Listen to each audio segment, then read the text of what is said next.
Assalamualaikum warahmatullahi wabarakatuh. Perkenalkan, nama saya Siti Adela Sabrina, NIM 19080161777 dari kelas D, angkatan 2019. Di sini saya akan membacakan putusan pada bulan Agustus dan bulan September tahun 2014. Di bulan Agustus terdapat 4 putusan dan di bulan September terdapat 1 putusan. Pertama-tama, saya akan membacakan satu putusan sebagai contoh dengan nomor putusan 20-G-2013-PTUN Samarinda. Penggugat, Aloysius Tukan SH M. Hum, Justina Luki SH, Joseph Peter Padama Tukan SH. Tergugat, Dr. Andes Haji Joni Marhansyah, Dr. Andes Haji Anwar, Sri Eka Takariyati SH MM, Muhammad Said SH MH, Tony Suryohandoko SH, Purwo Sutopo SH, Ahmad Syahid SH.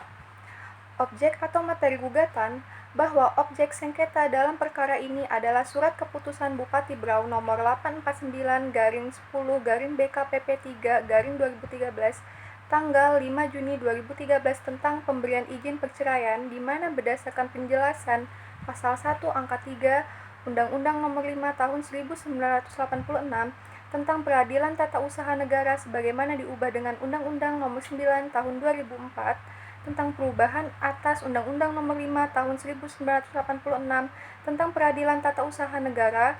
Keputusan tata usaha negara harus memenuhi syarat material, yaitu bersifat konkret, individual, dan final. Dasar hukum gugatan, pasal 3, pasal 5, pasal 6, pasal 7, dan pasal 13 Peraturan Pemerintah Nomor 10 Tahun 1983 Jungto Peraturan Pemerintah Nomor 45 Tahun 1990 tentang izin perkawinan dan perceraian pegawai negeri sipil.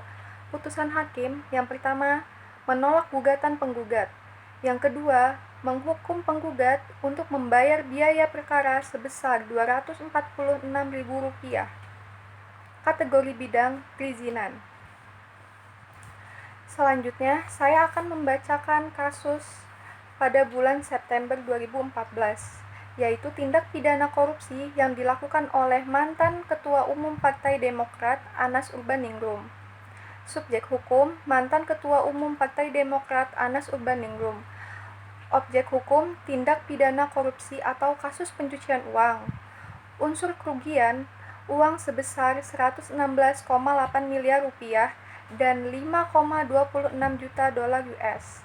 Dasar hukum pasal 3 dan pasal 4 Undang-Undang Nomor 8 Tahun 2010 tentang pencegahan dan pemberantasan tindak pidana pencucian uang atau pasal 3 ayat 1 dan pasal 6 ayat 1 Undang-Undang Nomor 15 Tahun 2002 tentang pencucian uang Jungto pasal 55 ayat 1 ke 1 KUHP.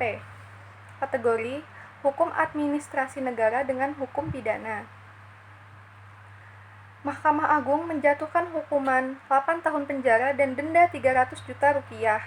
Hukuman ini lebih ringan dari tuntutan jaksa yang sebelumnya menuntut hukuman 15 tahun penjara dan denda Rp500 juta serta subsidiar 5 bulan kurungan.